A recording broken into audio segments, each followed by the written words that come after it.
Welcome to 3 forms of quadratics. Let's get started. The form you're probably most familiar with is standard form because we've been working with that for this whole unit. And that is y equals ax squared plus bx plus c. When you're in standard form, you can tell right away what your y-intercept is because it's just 0c. It's just this last number at the end. You could also find your x value of the vertex or your axis of symmetry if you use x equals negative b over 2a. So what we're going to start doing now is changing from different forms, like this is factored, this is vertex, and we want to change back to standard form. The way you do that is if you look right here, this is a factored form. You got 2 sets of parentheses, so all you would need to do here is FOIL. So if you were to FOIL 3x times 2x, that would be 6x squared. And you'd have 9x minus 10x minus 15. And then remember, with FOILing, you just combine those like terms. And we have 6x squared minus x minus 15. So when you see the 2 factors here, all you have to do is FOIL to get back to standard form. When you have vertex form, this is when you can tell what your h and k are. Remember, when you've got a parentheses and that little square, you've got to expand that into 2 of the same things here. So 3x minus 4 times 3x minus 4. And then you still have this 2 in the front and this minus 5 at the end. Well, the first thing, again, that you want to do after you expand, so we expand first, then FOIL. So you expanded these, now FOIL these just like we did up here. And that FOILs to 9x squared minus 24. This is after I've combined like terms, since you know how to FOIL. This is what I get, so now it's almost in standard form, but you still need to multiply this 2 first.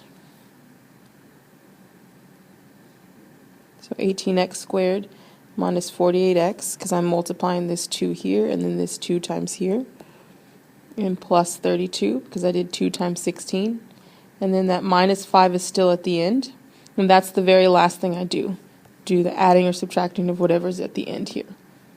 So my answer in standard form, 18x squared minus 48x plus 27.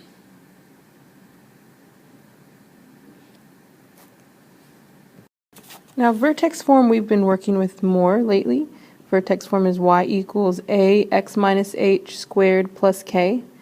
And it tells us our vertex right away, which is h and k. And remember, you change the sign of your h, keep the sign of your k.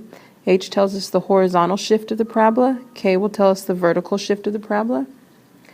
And in order to go from standard form to vertex form, you've got to complete the square, which we've been doing. And in this example, we have an a that's greater than 1, so we need to factor that out, or divide everything by 3. And actually, I'm going to turn this into a y, just so I can work with y instead of f of x. So we want to divide everything by 3, and that leaves us right here with y over 3 equals x squared minus 6x plus 5/3. And then remember, when we complete the square, the first step we want to do is move our c over, or we subtract from both sides. So we've got y over 3 minus 5/3. And then remember, we want a little box or some kind of space because we're going to add our b divided by 2 squared there. Remember, when you see complete the square, you should think of b divided by 2 squared. So our b right here is negative 6. Negative 6 divided by 2 is negative 3. Squared is positive 9.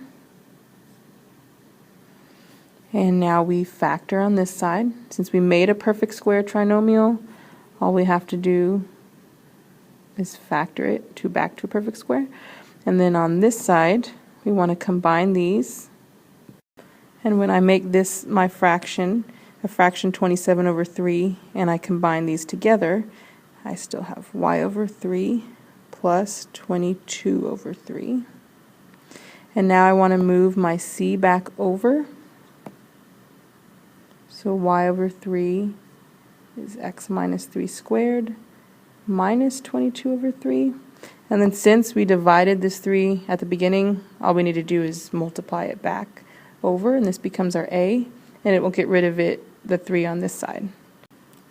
So now we have y equals 3 x minus 3 squared minus 22. So our vertex would be plus 3 minus 22, because that's our h and k. Now factored form we've been working with also when we did factoring, and that is when you have your two parentheses because you factored your quadratic equation, ax plus b and cx plus d. And if we set each parentheses or each expression right here to 0, then we find our roots. So that's what you can always tell right away from your factored form. You can find your roots. Now, and this is a little square, you have 3x squared minus 16x minus 35, and the way you convert to factored form is to factor it. And the way we learned in class was to find our a, b, and c, multiply our a times our c together, and that is negative 105. And the factors of 105 that will also add up to 16 would be 5 times 21. So when we put this here in our parentheses, x 5x 21, and we want to get negative 16, so we want our signs to be positive 5 and negative 21. Then we divide by our a, and if it doesn't divide or simplify, we kick it into the front, or we move it into the front of the x. And this one, 21 divided by 3, does divide to negative 7. So now we have our factored form right here. And if we were to set this equal to 0 and this one equal to 0, we would have our roots. That's it for this video. Thanks for watching, and see you soon.